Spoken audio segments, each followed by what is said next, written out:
Hello friends, welcome back to Pragati Mantra classes. My name is Shivangi Agarwal and I am your mentor for upcoming TAT examinations. So students, आज से हम लोग अपनी एक नई lecture series शुरू करने जा रहे हैं जो कि होगी हमारी चाइल्ड डेवलपमेंट एंड पेडागोजी पर बेस्ड। यानी कि इसमें हम देखने वाले हैं कि सीटेट और यूपी टेट में जितने भी हमारे चाइल्ड पेडागोजी से क्वेश्चंस बनते हैं, जो भी हमारा सिलेबस होता है, आज हम अपने फर्स्ट वीडियो में सबसे पहले अपना सिलेबस डिस्कस करने वाले हैं। तो जैसे कि अब आप लोगों ने वैसे सिलेबस देख ही लिया होगा, बट स्टिल अगर जिन स्टूडेंट्स ने सिलेबस नहीं देखा है तो एक बार हम थॉरोली डिस्कस कर लेते हैं कि आखिर इस पूरी सीरीज़ में हम क्या क्या चीज़ें कवर अप करते चलेंगे और क्या क्या चीज़ें हमारे सिलेबस में दी हुई हैं। तो एक एक करके समझते हैं कि हर यूनिट में, हर चैप्टर में जो भी टॉपिक हमें दिया हुआ है उसमें आखिर हमें क्या क्या पढ़ना है।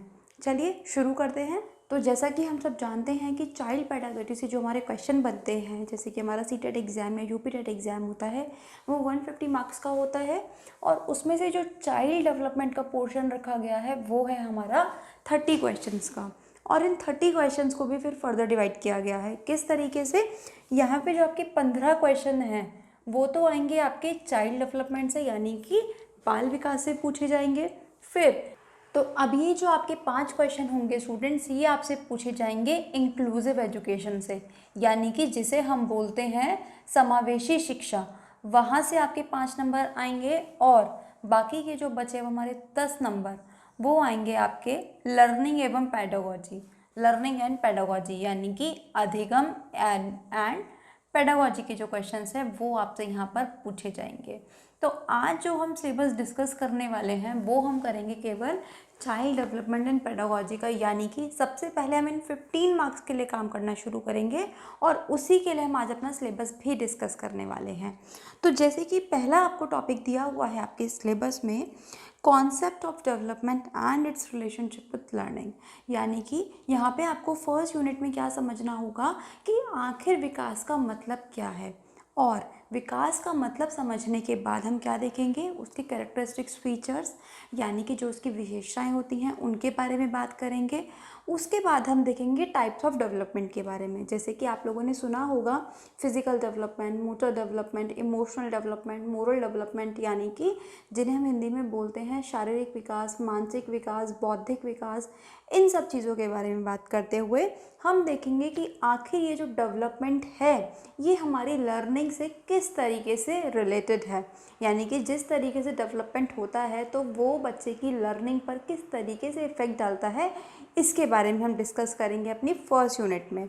इसके बाद है हमारे पास next units principles of development of children, यानी कि अब हमें यहाँ पे क्या देखना है कि जो बच्चे का डेवलपमेंट होता है उसके प्रिंसिपल्स के बारे में जानेंगे। ठीक है, तो अब देखिए इसके बाद है next topic influence of heredity and environment. देखो हम सब जानते हैं कि जो बच्चे पे प्रभाव डालने वाले मेनली हमारे 2 कारक होते हैं, वो 2 होते हैं, एक तो हेरिडिटी और एक होता है हमारा एनवायरनमेंट। हेरिडिटी वो जो उसे आनुवांशिक रूप में अपने माता पिता से मिला हुआ होता है, और दूसरी चीज़ वो जो उसके आसपास की चीज़ें बच्चे पर अफेक्ट डालती हैं उसको हम बोलते हैं एनवायरनमेंट। तो हम ये देखेंगे कि आखिर हेरिडिटी और एनवायरनमेंट, यानी कि आनुवंशिकता और जो हमारा पर्यावरण होता है वो बच्चे को किस तरीके से प्रभावित करते हैं और उससे उसकी लर्निंग में, उसकी बॉडी में, उसके डेवलपमेंट में क्या रुकावटें आ सकती हैं, या फिर किस तरीके से हेरिडिटी और एनवायरनमेंट उसको हेल्प करते हैं आगे बढ़ने में। इन सब चीज़ों के बारे में जानेंगे, यानी कि हम वो इन्फ्लुएंसेस भी देखेंगे जो एक बच्चे के लिए अच्छे हैं और हम उन इन्फ्लुएंसेस पर भी डिस्कशन करेंगे जो कि बच्चे की डेवलपमेंट में अवरोध बनते हैं। चलिए नेक्स्ट टॉपिक पर चलते हैं और उसमें है हमारे पास सोशलाइजेशन प्रोसेस। ठीक है, और उसमें भी आपको आगे दिया हुआ है सोशल वर्ल्ड एंड चिल्ड्रन, यानी कि ब्रैकेट में आपको दिया हुआ है teachers, parents and peers. Socialization का मतलब क्या है कि हमें देखना है समाजीकरण की प्रक्रिया। तो सबसे पहले जो बच्चा समाजीकरण होना स्टार्ट होता है, बच्चे का सोशलाइजेशन स्टार्ट होता है, वो होता है उसकी खुद की फैमिली से। जैसे जैसे बच्चा बड़ा होता है, जैसे जैसे बच्चा अपने घर वालों को समझना शुरू कर देता है, अपने आसपास के लोगों को शुरू करता है समझना, तो उसमें सबसे पहले वो अपने पेरेंट्स को समझता है। सबसे ज़्यादा जो बच्चा टाइम स्पेंड करता है वो अपने पेरेंट्स के साथ करता है। तो जो समाजीकरण की प्रक्रिया होती है वो उसकी पेरेंट्स के साथ ही शुरू हो जाती है। तो इसमें इम्पॉर्टेंट है पेरेंट्स। ठीक है। फिर हम देखते हैं कि जब बच्चा अपने स्कूल से अपने घर से बाहर निकलता है पहली बार, तो वो कहाँ जाता है, स्कूल में जाता है। और स्कूल में जो सबसे ज़्यादा इंटरेक्शन बच्चा करता है वो होते हैं दो लोग, एक उसके टीचर्स और दूसरा होते हैं उसके पीयर्स।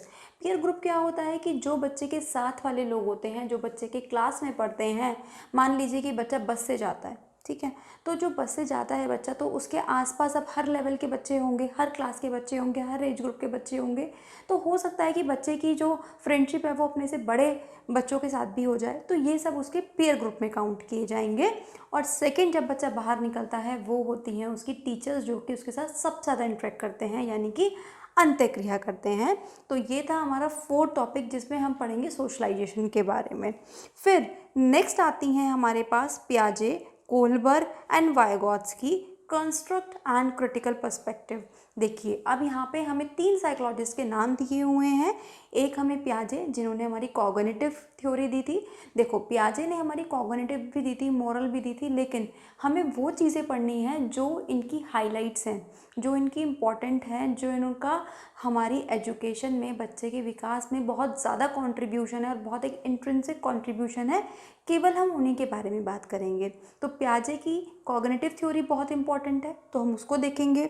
फिर अगर हम बात करें कोहलबर्ग की और वाइगॉत्स्की की, तो कोहलबर्ग की है हमारे पास सोशल थ्योरी, उसके बारे में बात करेंगे। और वाइगॉत्स्की साहब की आती है मॉरल थ्योरी, जिसके बारे में हम बात करेंगे।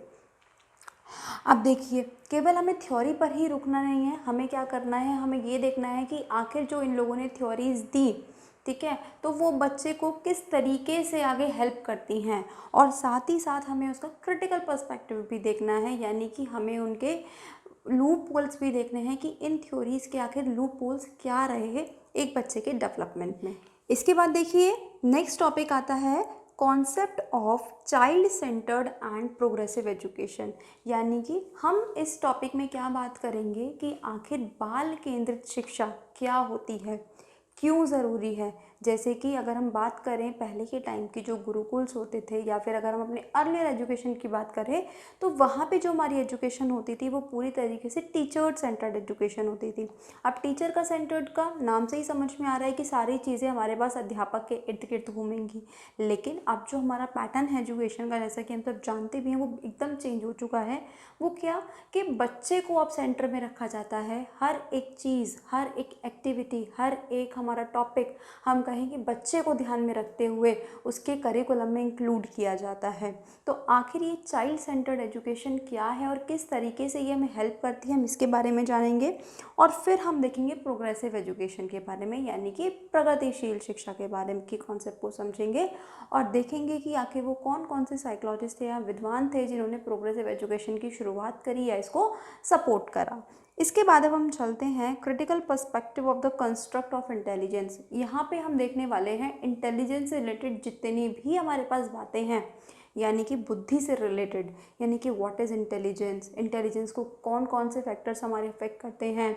फिर हमारे पास कौन कौन सी थ्योरीज आई इंटेलिजेंस से रिलेटेड, उन सब के बारे में बात करने वाले हैं। जितने भी हमारे मॉडल्स हैं, फॉर एग्जांपल आपने सुना होगा 1 factor theory, 2 factor theory, 3 factor theory, triarchic theory, इन सब थ्योरीज़ के बारे में बात करने वाले हैं। और हम देखेंगे कि आखिर अलग अलग विद्वानों ने इन थ्योरीज़ में क्या क्या बताया और किस तरीके से इसने हमें एजुकेशन में हेल्प करा। इसके बाद जो टॉपिक आपको दिया हुआ है आपके सिलेबस में वो है मल्टी डायमेंशनल इंटेलिजेंस, यानी कि इसमें हम देखेंगे बहुआयामी बुद्धि के बारे में बात करेंगे। और इससे रिलेटेड जितने भी मॉडल्स हैं, जितनी भी थ्योरीज़ हमारे पास हैं, उनको हम डिस्कस करते हुए चलेंगे। इसके बाद हम बात करेंगे लैंग्वेज एंड थॉट के बारे में। बहुत इंपॉर्टेंट टॉपिक है जिसे हम हिंदी में बोलते हैं भाषा एवं विचार। मतलब अब देखिए जब हम इस टॉपिक को पढ़ेंगे वैसे तो तब हम समझेंगे, लेकिन हल्का सा एक इंट्रो दे देती हूँ मैं आपको यहाँ पे।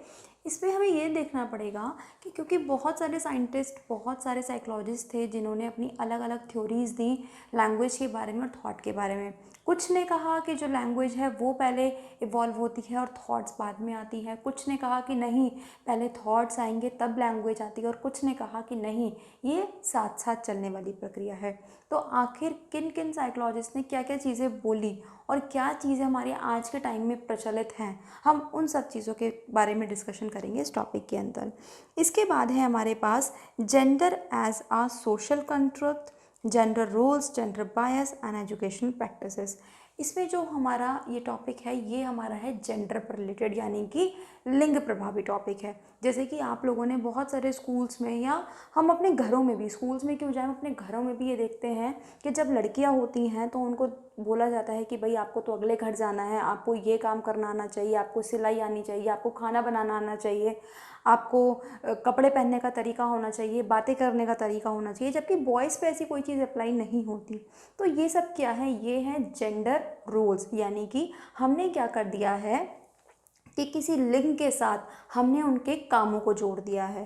ठीक है, तो अभी हम इसको बहुत डीपली, और बहुत प्यारा टॉपिक है जिसको हम एक बहुत अच्छे से पढ़ने वाले हैं। इसके बाद हम देखेंगे जेंडर बायस, यानी कि लिंग के आधार पर जो भेदभाव होता है लड़के और लड़कियों में, उसके बारे में बात करेंगे। और हम देखेंगे कि एजुकेशन में किस तरीके से ये चीज़ें हमें अफेक्ट कर रही हैं और हम इनको दूर करने के लिए क्या कर सकते हैं, इसके बारे में बात करेंगे।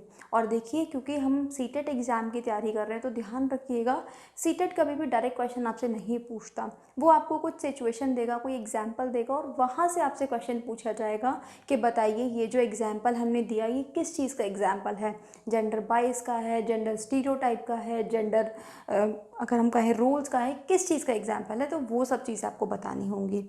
चलिए नेक्स्ट टॉपिक पर चलते हैं। अब इसके बारे में बात करते हैं। हमें दिया हुआ है individual differences among learners, understanding differences based on diversity of language, caste, gender, community, religion.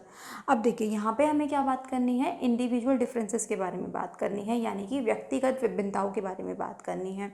अब ये बात तो हम सब जानते हैं कि अगर हम एक घर में मान लीजिए 5 या 6 लोग भी रहते हैं तो हम सब आपस में अलग अलग हैं, या फिर जो आपके भाई बहन भी होंगे वो भी आपसे बिल्कुल अलग, उनकी हॉबीज़ हो सकती हैं, अलग उनका इंटरेस्ट हो सकता है। तो आखिर ये जो इंडिविजुअल डिफरेंसेस हैं उनको हम समझेंगे और हम देखेंगे कि जो हमारा इतना विविधताओं वाला देश है, ठीक है, तो जैसे कि हमारे यहाँ कास्ट में इतनी सारी विभिन्नताएं मिलेंगी आपको, यहाँ पे आपको कम्युनिटी में, रिलीजन में इतनी सारी विभिन्नताएं मिलेंगी, तो किस तरीके से अगर हम एक क्लासरूम में एज अ टीचर हम उन सब इंडिविजुअल डिफरेंसेस को हैंडल करेंगे और कैसे हम इन डिफरेंसेस को दूर भी कर सकते हैं, या फिर किस तरीके से हम इन डिफरेंसेस को एज अ अपॉर्चुनिटी अपनी क्लास में यूज़ कर सकते हैं, इसके बारे में बात करेंगे। चलिए नेक्स्ट टॉपिक है कि हमें अब जानना होगा यहाँ पे असेसमेंट के बारे में। अब असेसमेंट और एवेल्युएशन, ये 2 टर्म्स आपको देखने को मिलेंगी जिनके बारे में हम बहुत डीपली स्टडी करने वाले हैं। अब असेसमेंट के भी हमारे टाइप्स होते थे, जैसे कि अभी अगर मैं सीसीई पैटर्न की बात करूं तो इसमें आपको मेनली 2 तरीके के असेसमेंट सुनने को मिलता है, एक फॉर्मेटिव असेसमेंट हो गया है, एक आपका समेटिव असेसमेंट हो गया। तो हम जानेंगे कि इन दोनों में आखिर क्या डिफरेंस है, और उससे भी पहले हमें समझना होगा कि आखिर इस असेसमेंट और इवेल्युएशन में क्या डिफरेंस है। और फिर असेसमेंट में हम ये भी जानेंगे कि assessment for learning, assessment of learning, assessment as learning, ये जो 4 हमारे पास इस तरीके की टर्म्स होती हैं, इस पे सीटेट बहुत क्वेश्चंस पूछता है, तो इनको भी हम समझेंगे और साथ ही साथ हम फॉर्मेटिव और समेटिव असेसमेंट के बारे में भी बात करेंगे। इसके बाद जो आपका टॉपिक है सीसीई एवेल्युएशन, यानी कि कंटिन्यूअस एंड कॉम्प्रिहेंसिव एवेल्युएशन। अब कॉन्टिन्यूस के नाम से ही हमें समझ में आ रहा है कि लगातार, और कॉम्प्रिहेंसिव का मतलब होता है कि जो कि हमारे ओवरऑल सब चीज़ों को कवर करता चले, उस एवेल्युएशन के बारे में भी बात करेंगे। और जैसा कि हम जानते भी हैं कि सीबीएसई अब सीसीई पैटर्न पर ही काम करती है, तो यहाँ से हमारे काफ़ी अच्छे क्वेश्चंस बनते हैं। इसके बाद जो लास्ट टॉपिक हमारा इस चाइल्ड डेवलपमेंट में दिया हुआ है स्टूडेंट्स, वो है formulating appropriate questions for assessing readiness level of learners for enhancing learning and critical thinking in the classroom and for assessing learners achievement। अब देखिए यहाँ पे हमें क्या बोला गया है कि हमें इस तरीके के क्वेश्चंस पुट अप करने हैं या इस तरीके का असेसमेंट बनाना है ताकि हम ये जान पाएँ कि जो बच्चा है उसके अंदर कितनी रेडीनेस है पढ़ाई को लेकर, या फिर हम जब हमने उसे कोई चीज़ पढ़ा दी तो वो किस लेवल पे, ठीक है, स्टैंड है, या फिर उसने कितना अचीव करा उस अचीवमेंट टेस्ट वगैरह के बारे में भी हम यहाँ पर बात करने वाले हैं।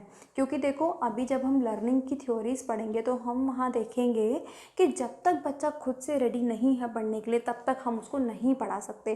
तो आखिर ये कैसे पता चले कि बच्चा रेडी है या नहीं, तो वो हम पता लगाते हैं क्वेश्चंस के थ्रू। जैसे कि जितने भी स्टूडेंट्स मुझे देख रहे हैं वो या तो बीएड के स्टूडेंट्स रहे होंगे या फिर बीटीसी के स्टूडेंट्स रहे होंगे, तो वहाँ पे अगर आपको ध्यान हो तो हमें हमेशा लेसन प्लान बनवाए जाते थे और लेसन प्लान में भी हमें एक माइक्रो टीचिंग नाम से एक हमारी स्किल सिखाई जाती थी। और माइक्रो टीचिंग की स्किल्स में सबसे पहले हमें इंट्रोडक्शन स्किल सिखाई जाती थी, यानी कि प्रस्तावना कौशल सिखाया गया था। उसमें हमारा काम क्या होता था, यही तो होता था कि हमें क्या करना होता है, इस तरीके से बच्चे के साथ इंटरेक्शन करना है, उससे क्वेश्चन आंसर्स के थ्रू, उसे कहानी सुना के, एग्जाम्पल देके, ताकि हमें ये पता चल पाए कि एक तो बच्चे को पीछे से कितना आता है, यानी कि उसकी प्रीवियस नॉलेज कहाँ स्टैंड करती है, और दूसरा बच्चों के अंदर कितनी रेडीनेस है अपने आगे आने वाली स्टडीज़ को सीखने के लिए। तो इस तरीके के हमें असेसमेंट के बारे में बात करनी है, एवेल्युएशन के बारे में बात करनी है, और हम यहाँ पर बात करेंगे अचीवमेंट टेस्ट के बारे में। तो ये थे हमारे चाइल्ड डेवलपमेंट एंड पेडागोजी के कुछ टॉपिक्स, ठीक है, जिनके बारे में हमने डिस्कस करा।